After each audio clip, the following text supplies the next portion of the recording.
Thank you for coming, for attending this Dharma talk.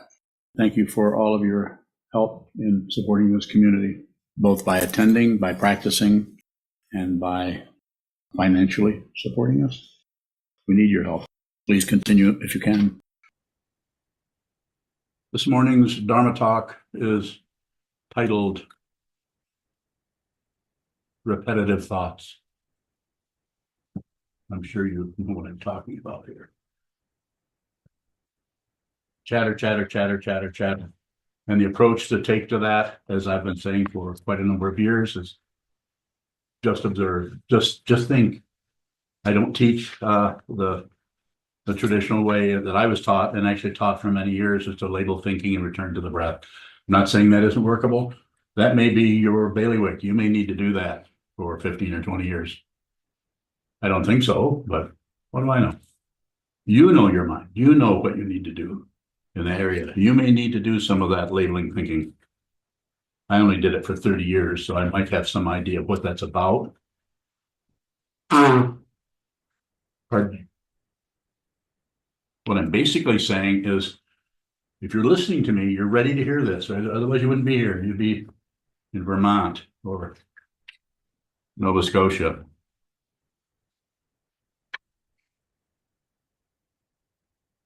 You could do this. You could actually receive anything that shows up in your mind stream without comment. It doesn't need your help. The thought process is dependently risen, pratitya samutpada. There's no thinker there. There's no personality there. If you think so, you'll continue to torture yourself and torture others and have little stories about why it's okay to do this to him or that to her or this to myself. Don't believe your bullshit. Don't disbelieve it. And don't ignore it. Those are the three. This is not something this old guy's making up over here because I need something to say and I want your attention. It's traditional teaching, the three poisons: passion, aggression, and ignorance. That's what you need to work with in your mind stream. Please do that. You can do that. You can do that regardless of what's happening in your life, with painting your garage, getting your kids to school if you have them.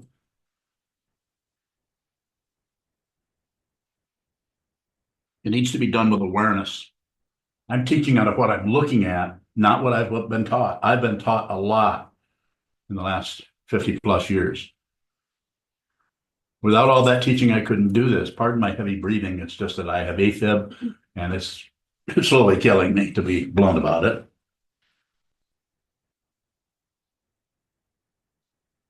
I apologize for not participating more in the Ongo this year. Last year before, I was here quite a bit more. This year, it's been much, much harder for me to do that.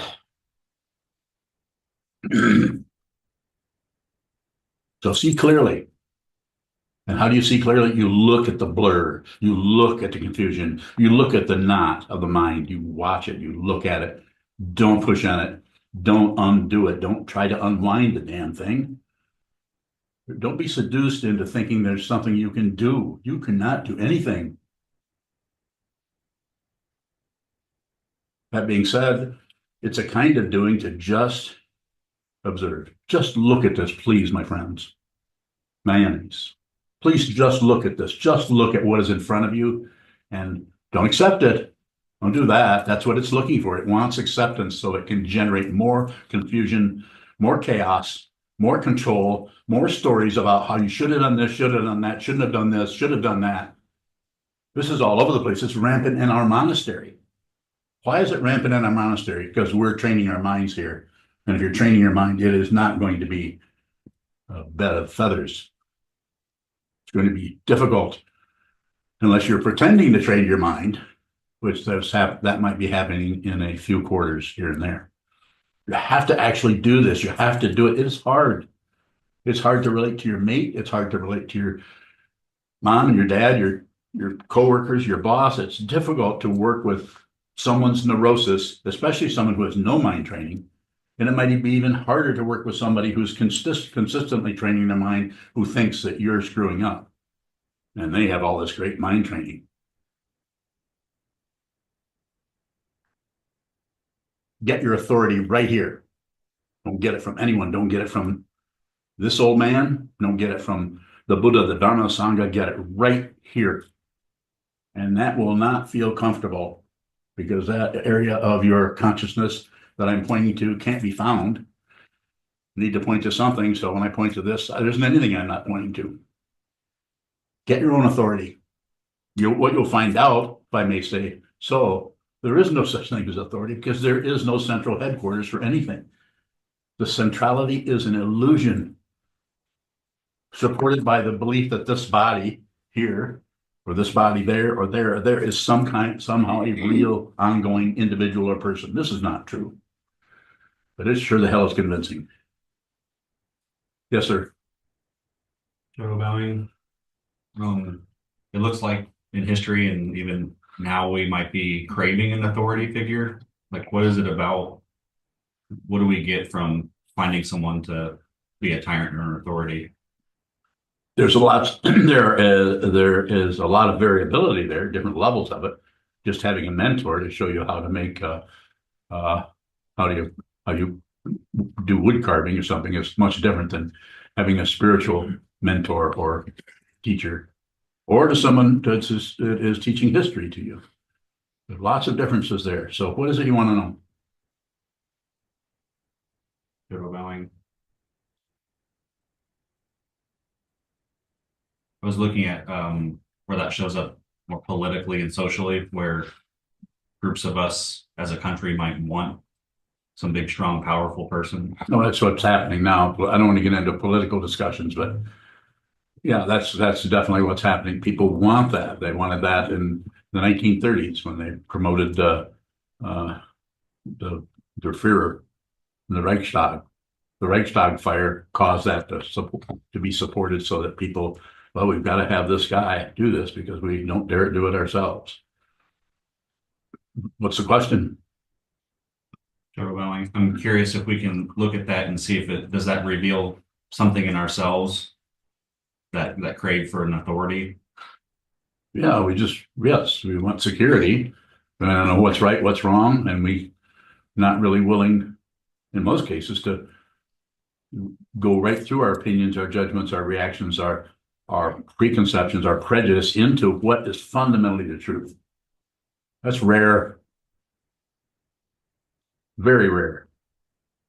This is a very rare situation, not because we're all enlightened or this old man is enlightened. I'm not talking about that, but the intention here, as far as I'm concerned, is to see what is true yourself. Don't believe anybody. And certainly don't believe your own thoughts. That's probably the most difficult anybody not to believe. Don't believe it, but don't push it away. That's a kind of belief. You think it's there, you need to get rid of it. That's why I don't teach label thinking and return to the breath, as I was taught many years ago by my teacher, Chogyam Trungpa Rinpoche. Not wrong. Some people need to do that. They should do that. If you're listening to me and this is what you practice, keep practicing that. Eventually it will break out. It'll break apart and fall into Vipassana. But that may take decades. Yudawan is a teacher, our spiritual authority.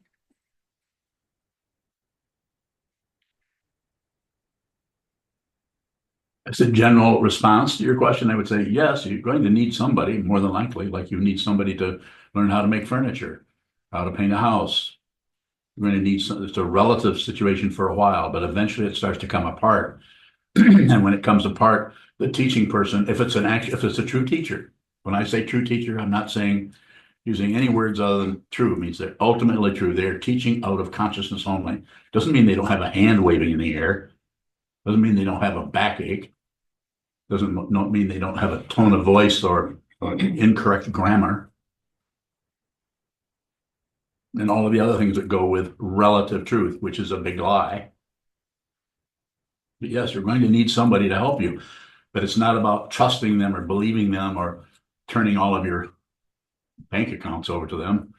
The way I say it is, give me the benefit of the doubt. Listen to what I'm saying, consider it, don't believe it.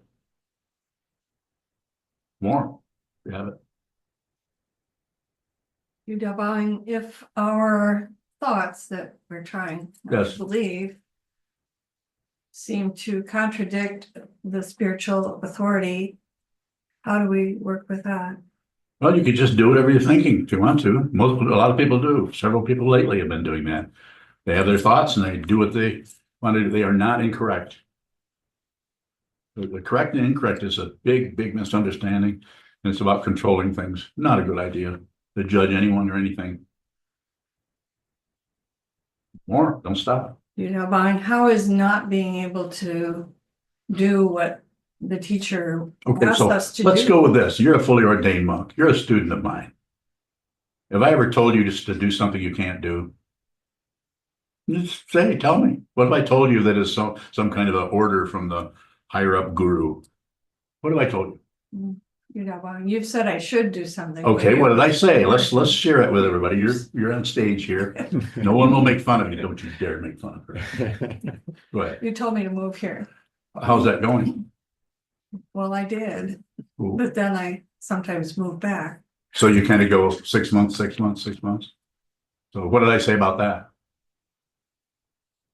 Quote me if you can. I'm not sure exactly what you said, but most recently you said it's not wrong, so. I probably have, because I respect you and your life and what you need to do with your life. I don't know how else to say it. Isn't it the big credential I have here because I'm so good at respecting people. All of my students, those who consider themselves students of mine, are dealing with different kinds of passion, aggression, ignorance, different levels of confusion, different levels of clarity. I just do the best I can to meet them where they're at.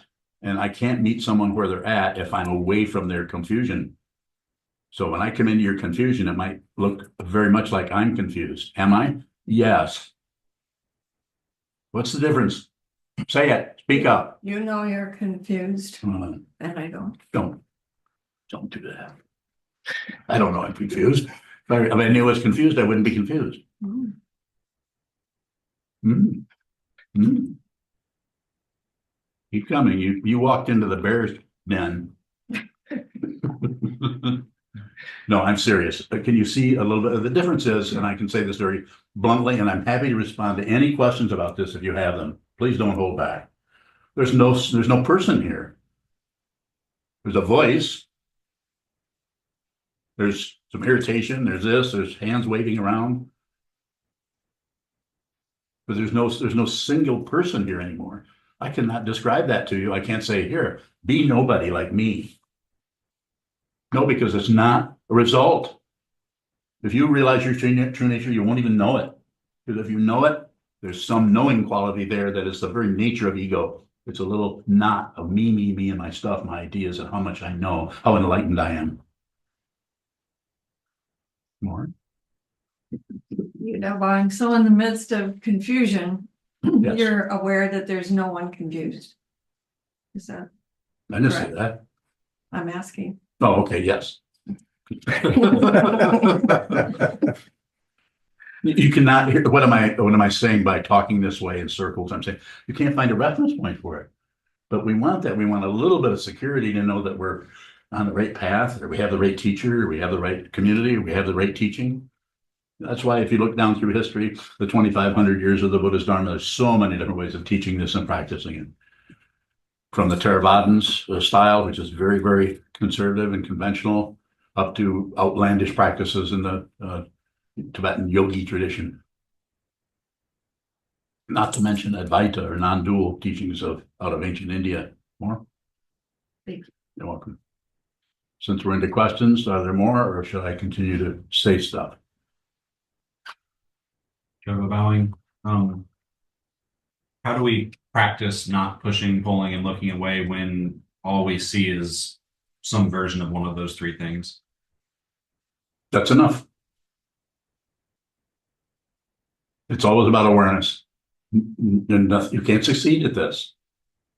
You start succeeding and getting credentials, then that happens in the consciousness, which has no past or future, which has no locality in time and space, start to build a credential right in the middle of space.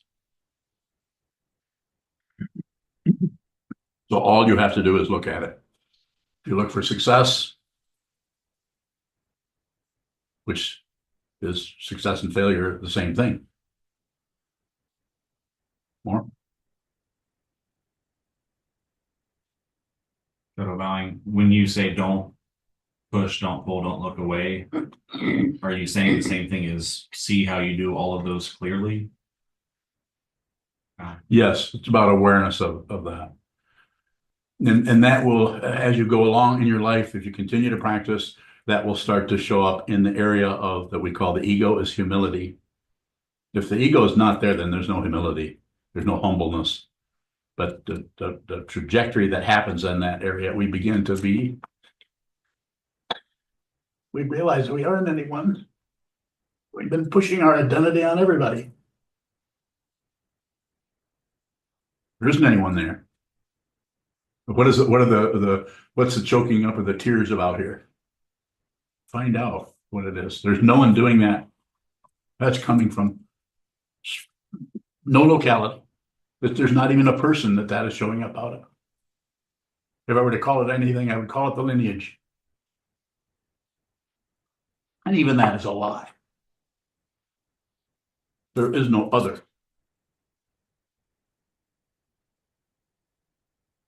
Yes. When you're bowing, my perception is that when you first started talking, that there seemed to be a lot of aggression. Me aggressive? Behind your speaking. Really? What's your question? Is that aggression attributed to anything in particular? It's just aggression. You don't have to get rid of anything. Just stop making demands on everything. No demands.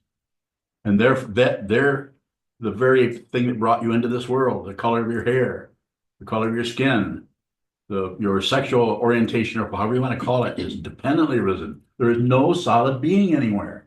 If you think there is, you'll fight with me, you'll fight with others, and you'll win some and you'll lose some, and you'll keep doing that.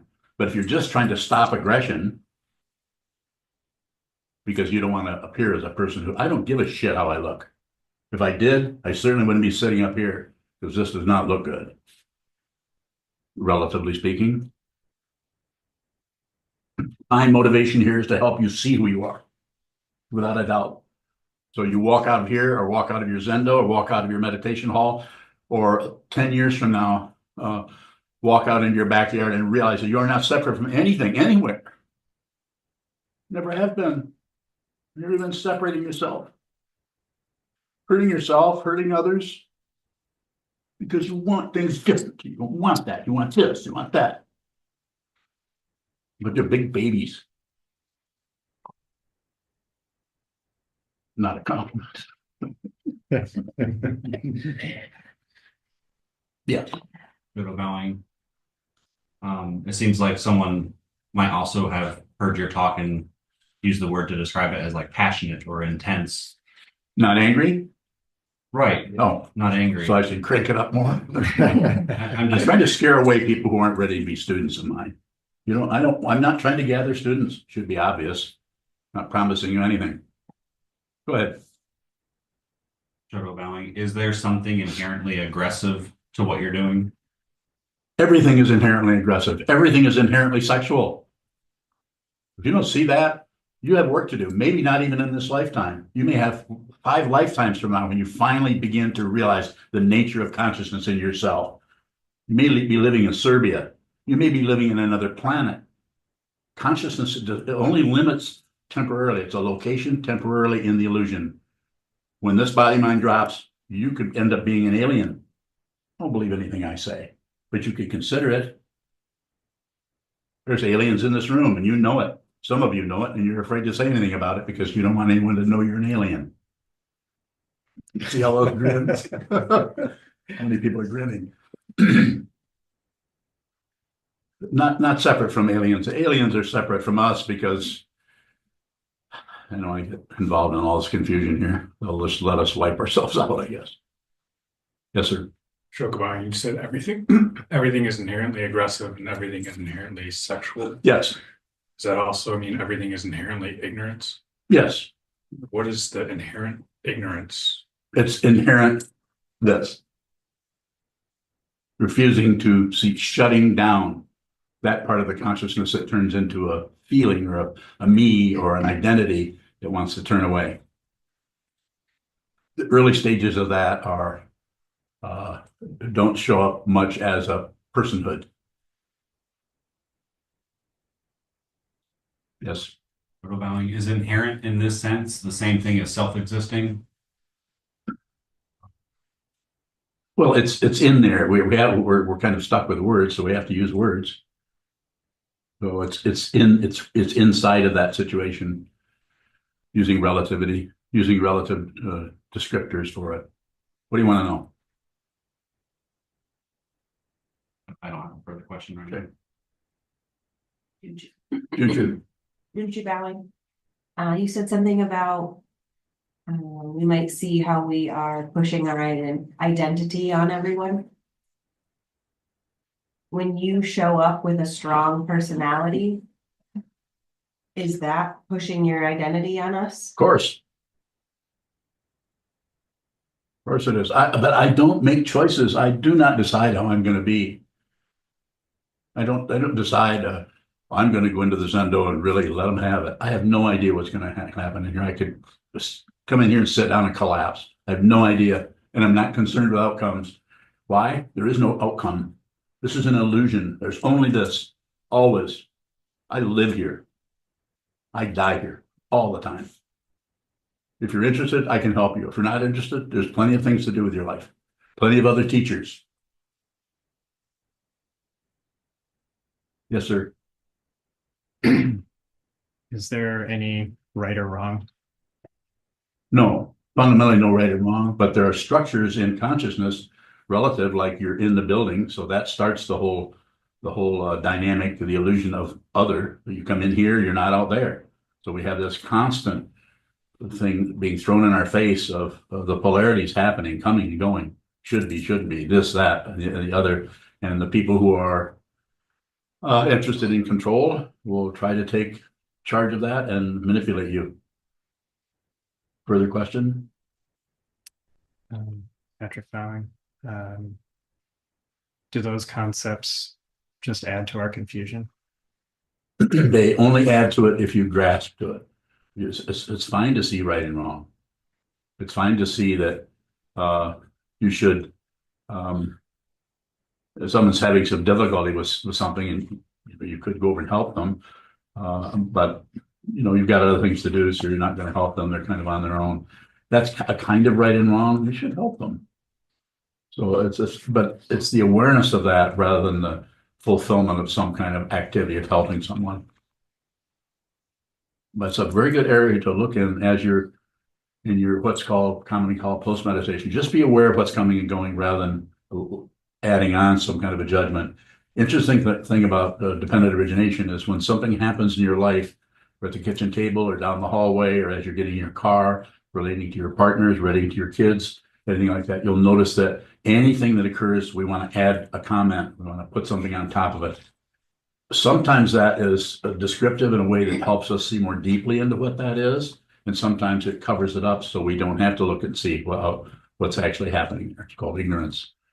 Becoming more and more aware of that is what the sitting practice of meditation is about. When you sit down and train this amazing consciousness to see more deeply, more clearly into whatever arises without comment. Sorry for the lecture. Sokuzan, what does it mean to not mind ignorance? To do what? To not mind ignorance? Not mind. Paraphrase yourself a little bit. I'm not sure what you're asking about. Sokuzan, like when you are giving a talk and you have the appearance or the display of aggression, and you say, I don't mind how that is. What is the ignorance of, or what is the not minding the ignorance in that? There isn't anything there. There's no person there. There's another way that I say it sometimes, and I'm trying to do this to help you see that you can work on this yourself a little bit, is I say, I don't care how I feel. This doesn't mean I don't feel intensely. Not only the physical feeling I'm going through all the time these days, being an old guy, but also the mental gyrations that are happening in my relationship to anyone here, anyone who's a student. People don't bring me happiness and pleasure and joy. They bring me their shit. And I do my best to help them see what's a good, sane, solid way of working with that. without fighting, without trying to get to some kind of a enlightened stage to work with it, with right in the coal mine. We have to work with it right where you're at, right on the cushion, facing the wall. And for everyone to do that, it's going to look different. So if I'm trying to feel a certain way, or if I'm trying to push emotions aside, then I'm doing the very thing that I'm encouraging you not to do. Just receive everything. Just receive it. Receive it. If there's stories that go with it, receive those. If there's no story, if you have no idea why you're feeling negative, receive that. Do not call it depression. Don't escape. You don't need to escape from reality. You can be genuine. You can be the stuff that's arising in your mind. You can do this. It is possible to do this. Is it easy? No. Really, really difficult. It's helpful to have a community. It's helpful to have a teaching, and it's helpful to have a teacher. More? Did I miss your inquiry altogether? Darn. Yes.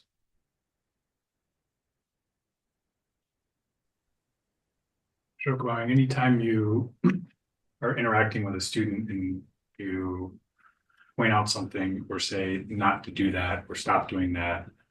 When have I ever said that to you? Whenever I ever told you to not do or do anything, anytime. You've told me to do that. What did I tell you? Do you remember? It'll be interesting if you can remember. the one that comes up is from 7 or 8 years ago. Oh my, huh? You don't remember anything lately? Yeah, you're getting pretty good at shutting that door. Go ahead, because I'm teaching you constantly. Every text we go back and forth. And we do, how many texts do we do a week? Not very many. 3? Probably no more than I do. Well, you know what I'm saying. I'm not trying to make the point in that area. I'm just saying that I'm interacting with you all the time, whether you know it or not. Sokuzan, yes, and I think for me, it's trying to understand what is the teaching in that, because for me, I go to correcting or Yes. some kind of shame or thinking that I'm wrong or that I need to change Yes. something, and I don't know what the actual teaching is. You need to sit a lot so that the awareness of what is arising, shame, or any of those other disturbances, any of the 3 poisons or all the modifications therein are just received. Because if you do that, if you're hooked into trying to change something or trying not to feel a particular way, that's the very nature of samsara, or the constant wheel of life and death, life and death. It's a mini version in your mind that happens for 20 minutes or 30 minutes. But that very thing there is what will bring you back into this incarnation over and over and over again. I'm not accusing you of anything, but I'm saying this is circular. Everywhere you look, anything that was here before you got here is a circle. Night and day, up and down, back and forth, right and wrong. Phases of the moon, circles. You don't have to do that. Go ahead. Sokuzan, are you only pointing to the hook? Well, I'm pointing to the hook, so I'm saying look at the way that you're hooked rather than try to get rid of the hook. The hook is unreal. If you give it a reality and by trying to get rid of it, trying to improve or be a better person, I'll buy into that. I'm not saying there aren't other teachers and teachings down through the centuries that teach this totally differently. There are. I just said a few moments ago, I teach out of what I'm looking at. I don't teach out of what I've been taught, although what I've been taught, I needed that in order to even get to a point where I could presume to sit in front of a small group of people and make some comments on how you might want to work with your awareness or with your consciousness or with your life. Sokuzan, so when you point to something that I'm hooked on, and then there's the temptation to want to. Louder. So when you point to something in me that I'm hooked by or hooked on that I'm not looking at, and then I leave that to try and change, is that the noble? What's the last thing I pointed to you that you're hooked on? Say it. Shame. Okay. At least that's how it shows up for me. That's how it shows up. What's the other end of shame? Pride. Okay. That's the one you're avoiding. You actually avoid pride by going into shame. Some people avoid pride by just continuing to be full of themselves, and they get out their weaponry and they will take a swing at you. It's just a polarity. There are polarities everywhere. That's one of them. Pride, shame. It's what is the idea there is to watch that movement in the mind and see that that which is observing that movement is not doing anything. It is consciousness only. If you see it, then you will not be hooked. Even the big hooks will come along and they can't find you. They go right through because it's like an empty room. There's no one there. There's no one here. Just as our recent difficulty we had in our Sangha. I'm not going to go into any detail on it, but it's been very, very, very painful for all of us. Very, very difficult. But there's nothing wrong there. It's just people get hurt and do things that perhaps add to the hurt. So it's about it's about awareness of what's happening rather than manipulating it. We have to respect the causes and conditions that show up rather than try to say the leading edge of those causes and conditions, we need to stop that, or we need to change it, or we need to move it this way or that way, or explain it. Don't do anything with it. Anything that shows up in your mind stream has a source that is traceless. You cannot find the first cause for anything. If you think you can, then have at it. Go ahead, write philosophy books.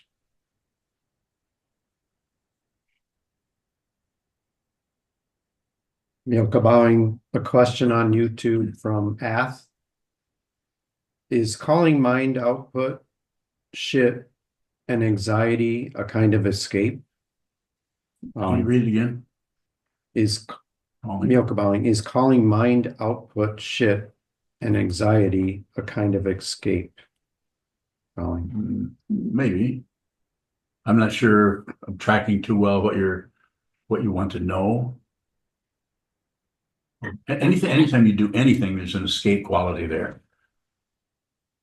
Not always, but it depends on the intention behind that. That's why the intention in our lineage and our spiritual path, if you have aligned yourself with this path, the intention is to save all beings. That goes way back, way before any of us even showed up. Just put others before yourself. Even though the others are an illusion, there are no others.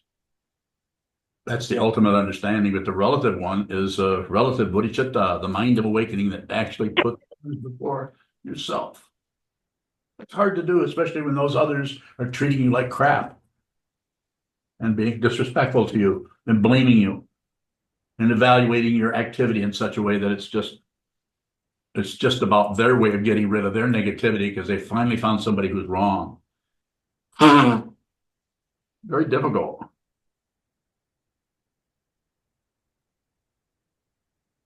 Bowing, when we have the intention to see what this is, what happens to the escape that we are looking for? It's still there. It might hang around. It might be standing on the street corner watching you. But you don't mind. Always welcome. Everything is welcome. Anything negative, the most negative thing that happened to you last night or yesterday, it's welcome. When I'm saying it's welcome, you may not actually feel like, oh, I'm so happy to welcome in you, terrible demon or devil. I'm not saying that. I'm just saying it is you. This is your consciousness. It is anything that shows up in your mind is your consciousness. You're not separate from that. This is an ancient teaching that goes back centuries and centuries. Consciousness only. You can do this, it's possible, but it has to happen in your consciousness. It can't just happen in the thinking about it. I don't care how many books you read or anything, even though some of the books, but to use an example, 30 Verses of Vasubandhu leads you right, uses concepts and leads you right into an area where you have to do it with consciousness. Those concepts were crafted in such a way that they will not take you to the golden pavilion, so to speak. Yes, sir. Bowing, with welcoming that dirty pile of crap, is there such a thing as too much of that welcoming or hospitality? Well, yes, if you're trying to get a credential out of I'm doing this because I'm so generous, I'm such a great bodhisattva, you're trying to appear like you're really, really kind and loving, then that's kind of suspicious in that area. If you're really functioning on a level of absolute relative bodhicitta, and are on the path of the Bodhisattva, completely 100% on that, people won't even know you will not have a credential. Even if you're wearing robes, it won't necessarily show up. Only you will know that your whole life is about others. And it may not feel like that. You may be flooded with all of your self-centeredness. But you know that it's unreal. And if you know that it's unreal, you don't have to get rid of that. This is the beginning of humility. And it won't be a state of mind. It won't be, you will not feel like you're humble. Actual humility is not particularly the state of anything.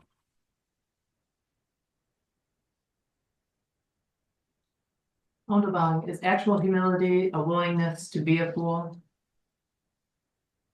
It's worse than that. You're a fool. It's not, the willingness is gone. That might have happened years ago when you could see that was coming over the horizon, and you realize you're going to have to receive that. You're going to have a willingness to receive that cart full of rotten apples that is rolling down the hill at you. You're just going to have to receive it. But the humility is, it's already occurred. More? So are you saying that humility is willing, being not, well, you're saying not willing, Not willing. is humility living karma?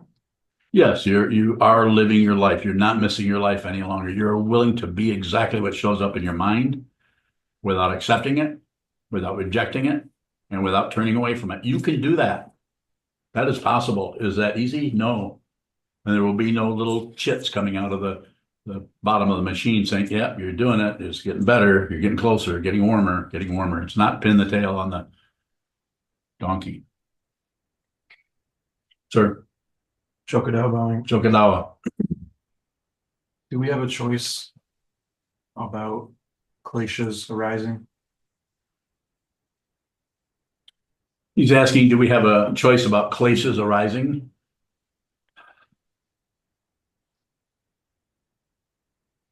I'm looking about your way of asking it, and I'm saying there may be a little bit there, or I'm kind of going into the area that might be causing you to ask such a question. So I think there may be a longtime practitioner as you are. You may have some indication that things are starting to erupt in a certain area, and you're able to without particularly ignoring that, you're able to just not deliberately stick your arm in there where you're going to get hooked. So a little bit of that, if am I getting close to what you're asking about? Okay. Shokudo bowing. It seems like we don't have much choice in that area, as well as trying to fix it or improve. So if we find that we're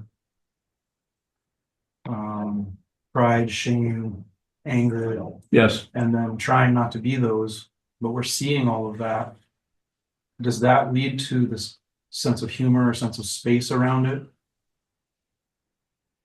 Are you trying to teach? I'm asking if this is correct. Yes, it's correct. And I don't mind you teaching.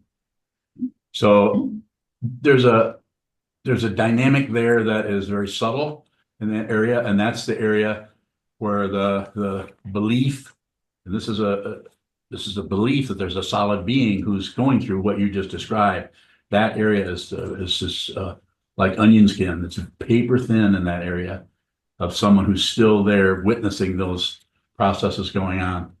It's still getting some nutrition there. Can you ask a question in that area? Shokudo bowing.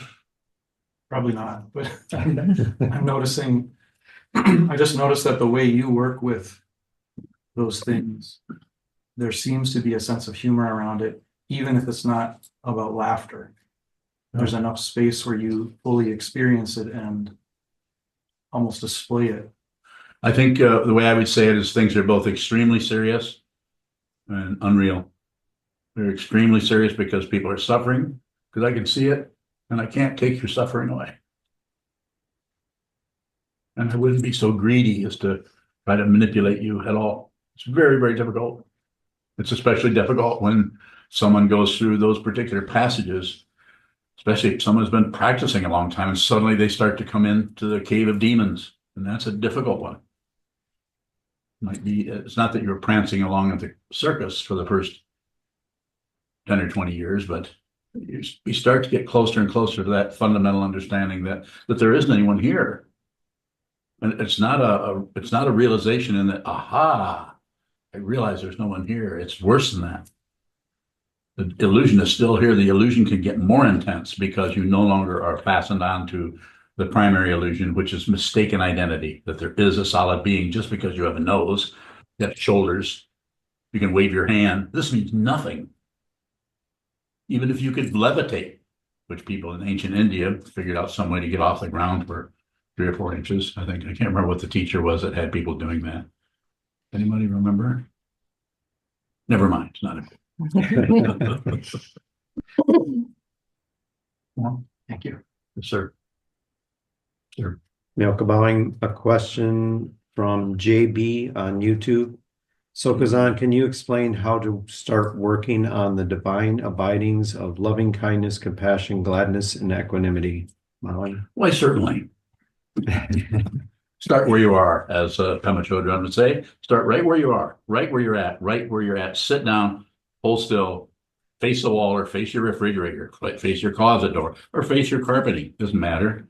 Whatever's in front of you, and then watch whatever moves in the mind stream without accepting it, without rejecting it, and without shutting it away. And that is the way you train your mind to get close to what? Equanimity, which is the word I picked out of the line that you asked about.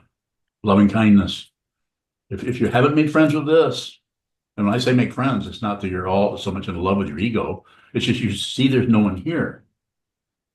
There's no solid being. So all of the dense, thorny, miserable ideas and feelings and so on that arise in this mind stream and come and go and come and go and come and go have no reality. So therefore you don't have to get rid of them.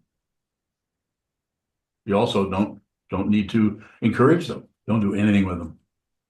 They're like leaves falling from the tree, except they're falling from the ground up back into the tree. You have to see it. If you don't see it, then you're going to be addicted to past and future, time and space, right and wrong, up and down, back and forth. That's the primary addiction, is addiction to a self who can win, lose, live or die. Go ahead. On divine, going back to repetitive thoughts. Yes. Was that the title?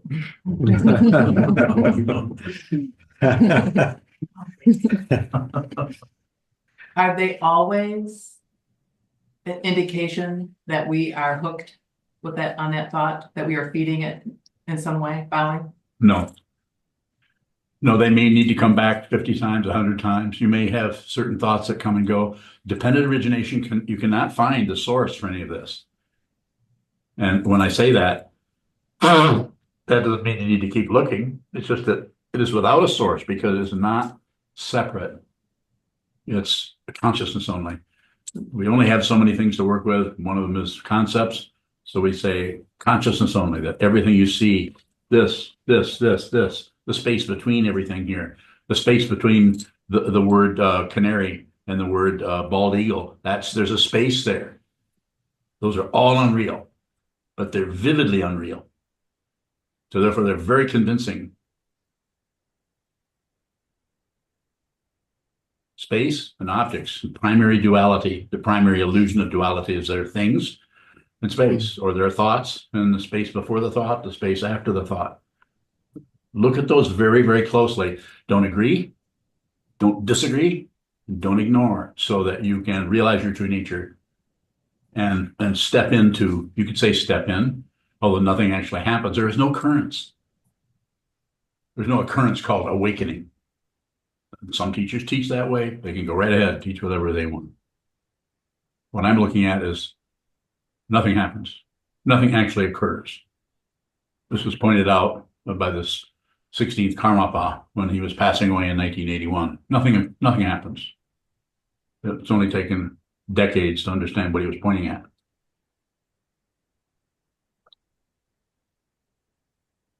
When you're bowing, so are you saying that realizing your true nature leads to nothing? I didn't say that. If nothing happens, then it can't lead to anything. So what's the result of realizing our true nature, There is no result. but your But teaching is laden with wanting us to see our true nature, yep, that's my encouraging job. us to see our true That's my nature. job. That's my vow. That's why I'm here. That's why I'm still alive. So How am I doing? is there a benefit to seeing our true nature? There's no benefit.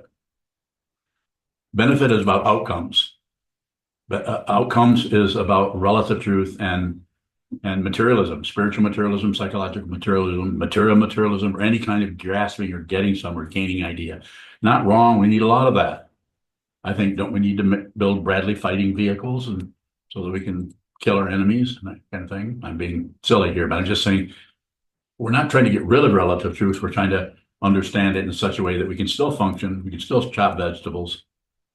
We can still do all the things we need to do. But the primary understanding is be with all things. That's the vow of the three pure precepts. Yes. When you're bowing, so as practicing bodhisattvas, if we see our true nature, how does that impact relativity? There'll be no impact. No impact. This is what the Dzogchen masters were talking about. This is the what is the word? Mahasandhi, the great perfection. Can't find it. Why? Because it's already the case. It's already perfect. There's nothing to fix, but there's something to see. Not only this, but see, smell, taste, hear, touch, think. Receive it with your thoughts when you're watching your thoughts come and go. The persistent thoughts are the very nature of Buddha. You don't have to fix anything, but you need to receive it. Go ahead. You're bowing, so are you saying that we're basically just witnesses? I didn't say that. No, I'm asking. Mm, If you tell us to see, to hear, to I do. receive, That's the path. Is witnessing, seeing, smelling, tasting, touching, receive, receive, receive. I use that word. I use observe what's happening, and then whatever shows up, receive that without comment if you can. But if you start to comment on something you're thinking about, then you might want to receive those comments also. Turn everything into generosity. Receive this incredible gift of this world. You're being given this. You're being given your thoughts. They are not yours. You're being given everything. You're being given your children, your relationship, your dogs, your job. You're being given this astonishing world that is ripping itself apart because of greed, wanting to have control. So I'm very prejudiced, biased, whatever you want to say here. I'm saying we can't do much. You might be able to do something. I'm not saying you shouldn't write your congressman. You probably should. You should all do that. Some of that, maybe. Find out who they are if you don't even know their name. But the main thing is to train your mind. Find some time to sit down, hold still, and watch the mind stream come and go. I'm not saying you shouldn't do a mantra. Maybe if you're involved in that practice, some people are doing that. That may be workable also. But the most important practice of the ones that I've looked at over time is to just receive what happens in the mind stream. Hold very still without being rigid and watch what continues to move, which is the nature of duality and illusion. And yes. Johanna asking, would this practice lead to more silence within your, I hate to say the word self if it's not there, but and therefore would you develop the ability to speak or comment or have an emotion or whatever only when it was truly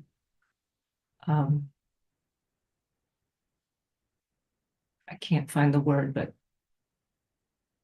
Genuine. truthful or genuine. There's no guarantee, but the karma that brought you into this life or brought me or Yudao or Shodo or anyone else is so different. We come from even just talk to each other about your childhood is so different how you were treated all the causes and conditions that have caused us to have a certain kind of feeling of who we are, where we're going, gave us if you have three children in the same family, one of them's a renegade running off this way, and the other one's totally doing whatever their parents want. It's just, there's so much difference going on. So to come back to your question, I would say probably holding still, whether you become a Buddhist or not, it doesn't matter. Holding very still and just watching the movement of the mind will slowly, over time, probably going to need the help of a teaching, going to need the help of a community, going to need the help of a teacher. But just hearing that is quite a bit. Sit down, hold still, watch what moves. And if you do that, then the very nature of consciousness starts to slow down, settle down. The speediness of the mind, the ego mind that wants this, doesn't want that, wants to stop this, and it's totally had enough of that crap, that kind of stuff that comes up in the mind. That starts to just run out of energy. And there's a softness that starts to show up, not in the form of a polarity, a softness that is polarized to the rigidity or hardness or stubbornness of the ego, but just basic soft. That takes quite a while. And there probably won't be any outcome in the sense that you may be asking that this will cause you to be this way or this way, or maybe not. But do it anyway. Just do it anyway. Just train your mind. Make friends with yourself. It won't feel like the conventional idea of making friends with somebody who you used to not care so much for, but now you've kind of caved in and you're going to go along with their crap. It's not exactly that. It's seeing that there isn't anyone there. Well, Please. The hooks that you were talking about earlier, do those primarily live in the mental body or the emotional body or the physical body, or is it really all of them that those hooks?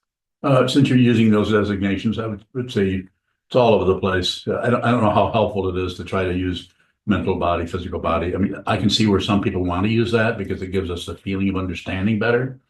But having studied some of that myself, I would say it's just a flat, direct perception of this.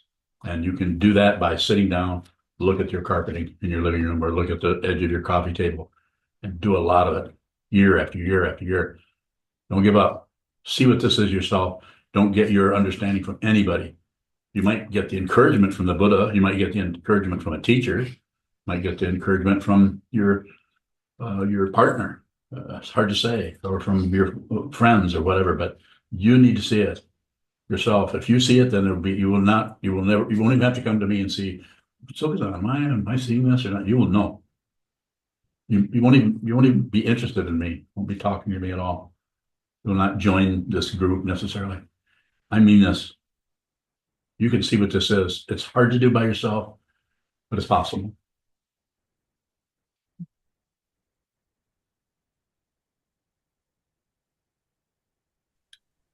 Bowing. I guess I waited too long. Eugene, this better be a good one. Go ahead. What is the sexual nature of the consciousness? What's what? What is the sexual nature of the consciousness? You know what sex is, right? Yes? Say yes. Yes. Okay. That's it. It's sexual. The whole thing is sexual. You can't have this situation without sexuality. This does not show up without sexuality, and it's everywhere. It permeates everything. Passion, aggression, ignorance, hope, and fear. It permeates everything. I'm not talking about just somebody who's having intercourse, or I'm not talking about that. I'm saying the very nature of this situation is sexual.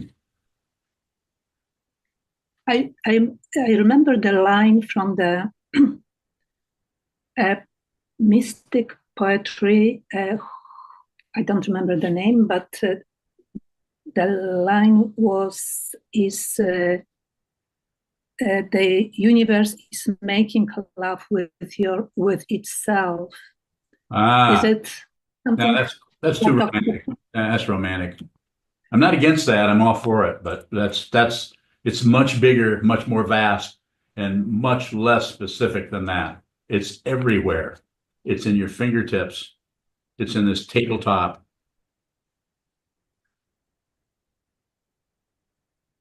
I would recommend that you contemplate that some rather than try to figure it out with your mind stream. or come up with poetry that fits it. You know, you can read Kabir all day long and never understand what love is. You have to see it.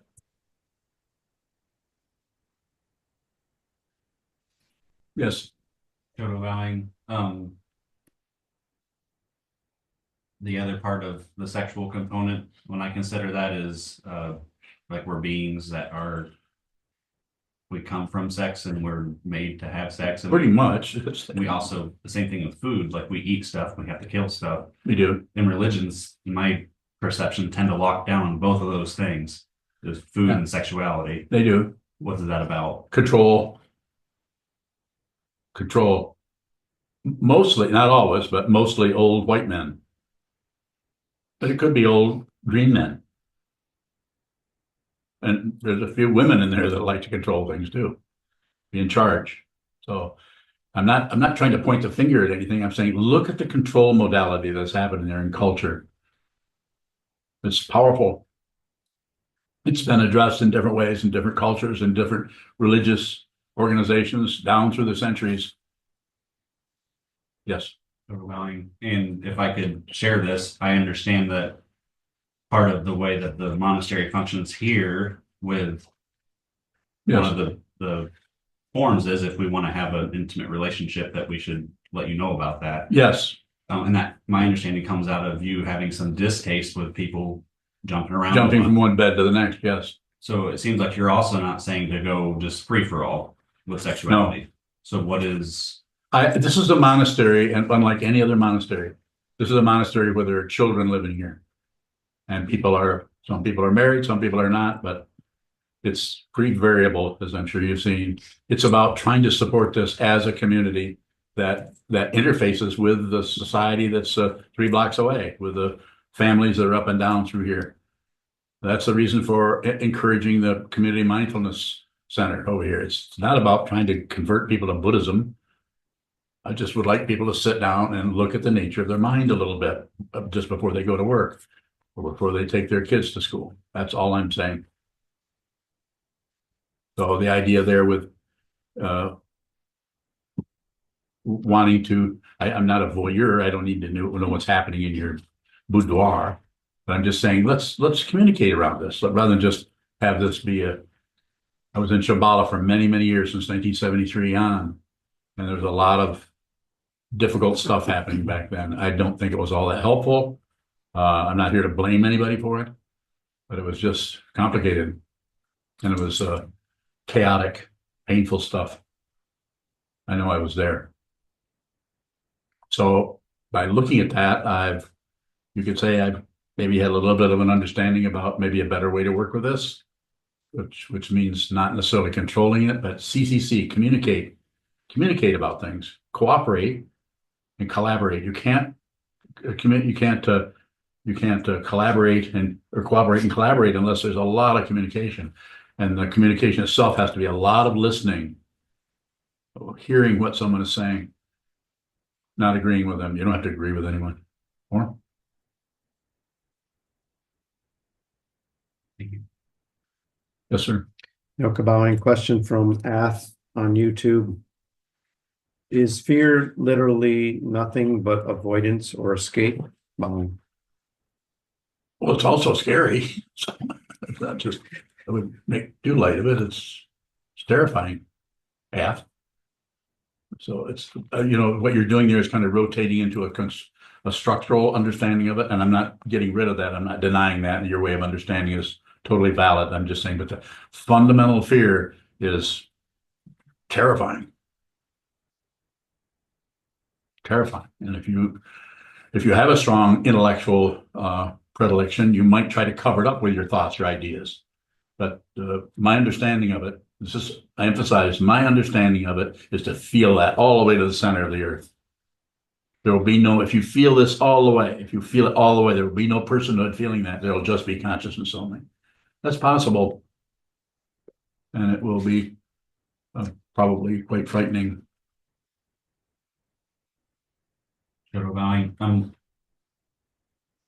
You're talking about the thoughts, how they can protect us, and I'm with your title, repetitive thoughts, that idea of a cocoon or armor.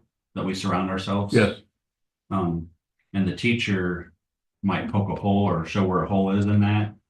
yes, But because the protection works, we just see the teacher hurting us. yes. Does the teacher have any responsibility for the projection of the student in that? Yes, they do. This old teacher has been mistaken recently. And so I accept responsibility for everything that's gone wrong in the last couple of months here.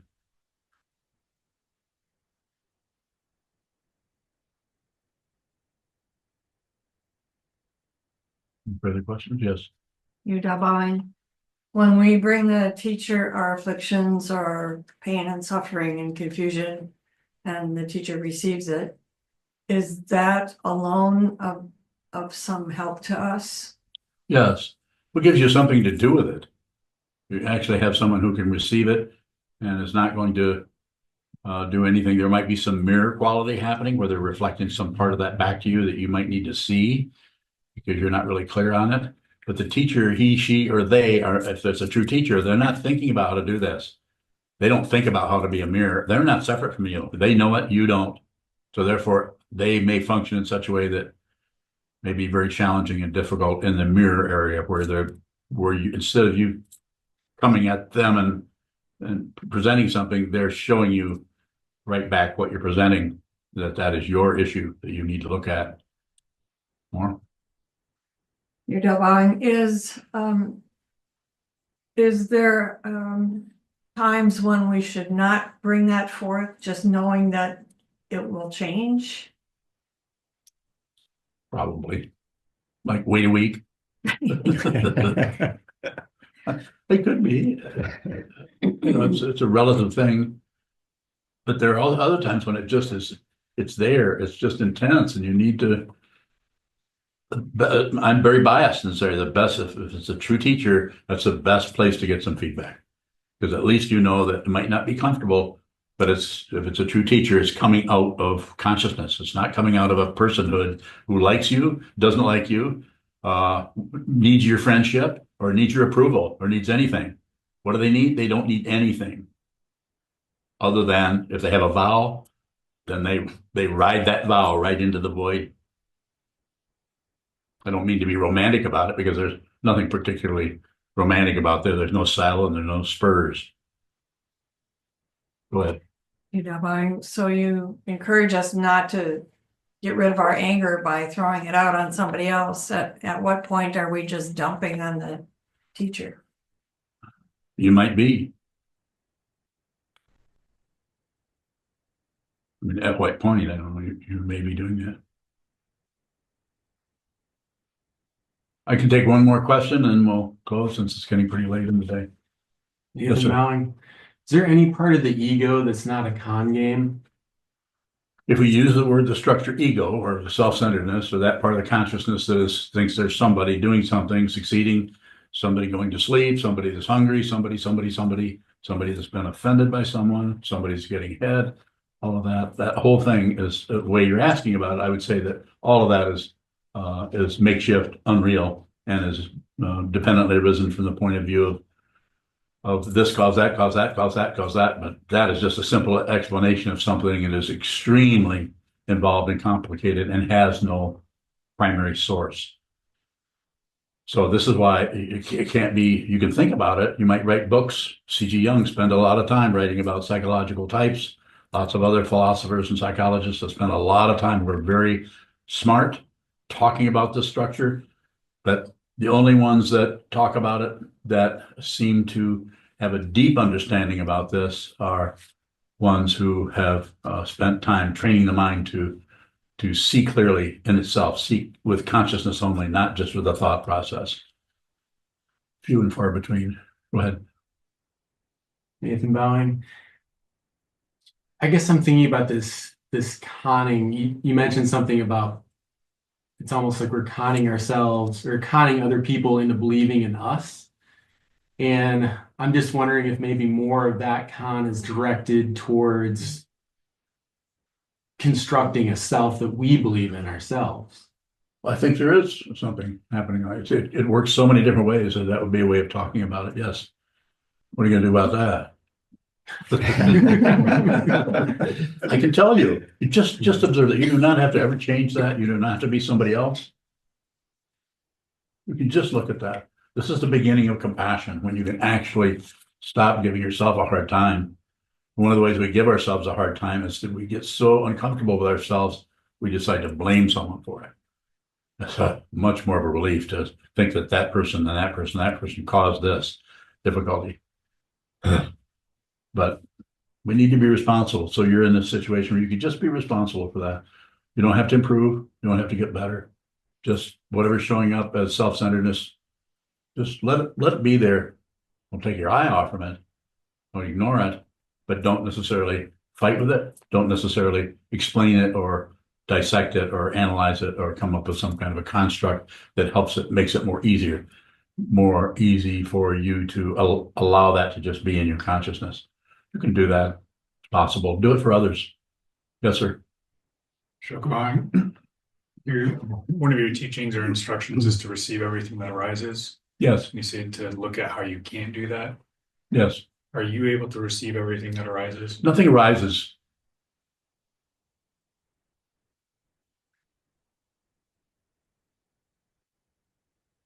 You asked me.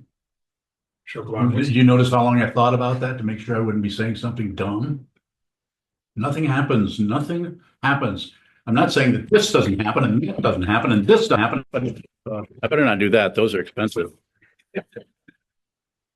I'm not totally stupid, but I didn't pick a clock.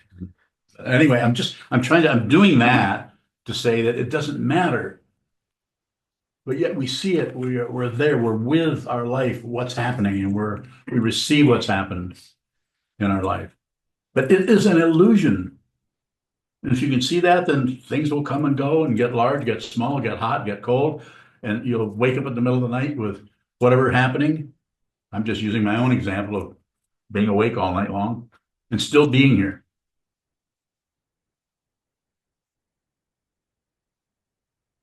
Unreal. It's realistic, it's sharp, it's technicolor, it's cinemascope, or all those other words. It's that, but it's fundamentally untrue. Go look in the mirror, spend 15, 20 minutes, just look in the mirror, look at your face. Just look at it. Just receive what's in front of you in that. Go look in that mirror. It's a good start.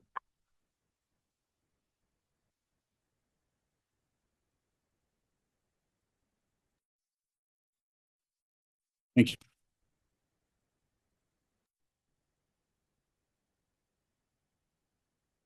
Need all the help I can get. Yes.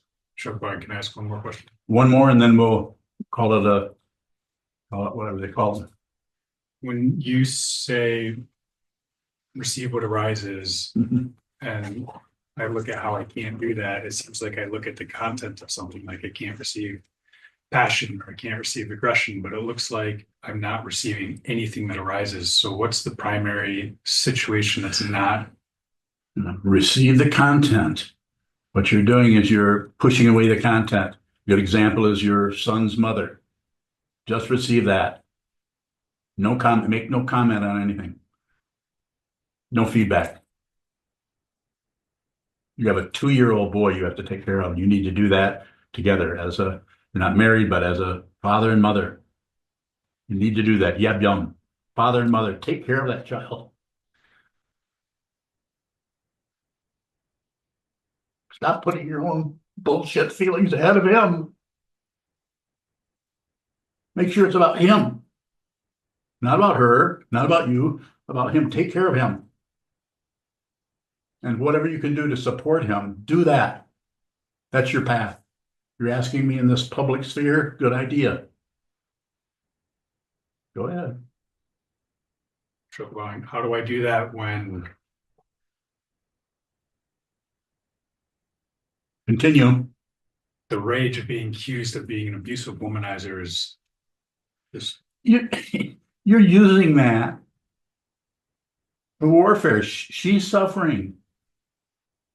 You expect her to just keep it zipped and you get to say whatever you want? She's suffering. Receive that. No reaction. If the reaction shows up here in your rib cage, then just look at that, but don't hook up your vocal cords, dumbass. You can keep coming, are you? How do I stop it? No? Okay. You want to grab him? Go ahead. I appreciate your questions. Go ahead. Sokuzan. What is the difference between my rage and your rage when you're being accused of abuse? My rage and your rage? I'm a teacher and you're a student. And I know it. I'm positive of it. But it's not an identity that has any singular position anywhere. I'm only a teacher when a student arises in front of me. And if that student goes the other way, then they go the other way. But as long as they're here, I don't make a choice. I teach out of what I'm looking at. Ask anybody who's a close student of mine. There might be, what, a dozen maybe or less. They get exactly what this is between me and them. Nothing else. I don't have any standards or protocols, or I have nothing to live up to. I have nothing to prove. And apparently that doesn't work so well in society because I'm being given some difficulties in that area because I don't live up to certain standards of what a Dharma teacher should be. And I never will. I don't have any standards. My only touchstone is a vow. And that may not look so good to people in society. More? Sokuzan.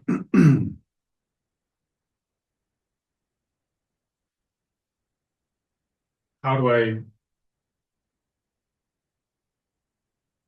continue in this community and to receive as a student when it looks like the perpetuation of accusations around abuse are just going to continue to happen?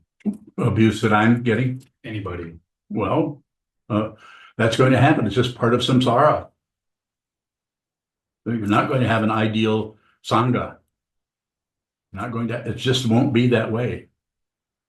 It's samsara. It's endeavoring. This is why some of the ancient paths are so strict, because they can see that you can't let monks marry and you can't have any children around. And they can only eat until noon. And there are all kinds of control modalities that we're seeing there because I have to control these people. I don't teach that. I say, look at what it is with your consciousness. You see it yourself. And use, if you can, use this monastery. I don't know if it's going to last for another week or not. But use this building. That's why we have this building, so you can come here, sit down. Through the whole month of February, we're practicing Ango. Mainly, this is unusual to even have much of a Dharma talk. The way you do that is you just intend. You're a fully ordained monk. You've been a monk for many years. Set everything aside, but the vow to be with all things, save all beings. If you go off in any other direction, then you actually you abandon your child. You abandon your teacher. You have to do that. You have to do it. When I say you have to do it, of course you don't. You can do whatever you want. But you came to me and said, we were totally sure. What was it? 8 years ago, you became a monk? Whatever. Said, no, I want to do this. Are you sure? Are you positive you want to do this? I remember asking you about that. Totally positive. Had a person recently who also was very positive, and they're still a monk, but they've left me because my teaching did not suit them, apparently. And should it? No, I blew it. I'm not a good teacher. Yes. Sokuzan. For me, it looks like the only person in this entire community that has the ability to take those situations and turn them into teachings for everybody is you. What happens when those situations arise and you're no longer here? I'm not dead yet. Come on, guys. Cut me some slack here. I'm not dead yet. That will take care of itself. I have no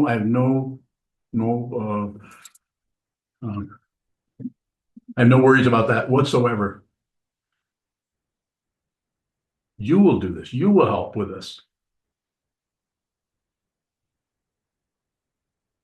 And everyone else who's here, who's dedicated to this path and this practice, or to this teacher possibly, or to this teaching, or to this Sangha. We just need to do this together. We can't let a petty mind get a hold of us and drag us down the street in the gutter to find some other situation that's more comfortable.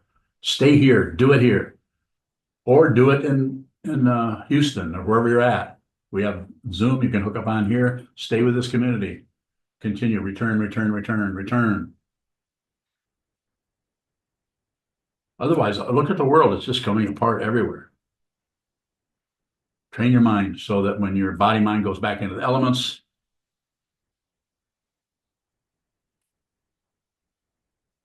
you know who you are. You're not confused by that anymore. Thank you so much. Thank you for coming, for attending this Dharma talk.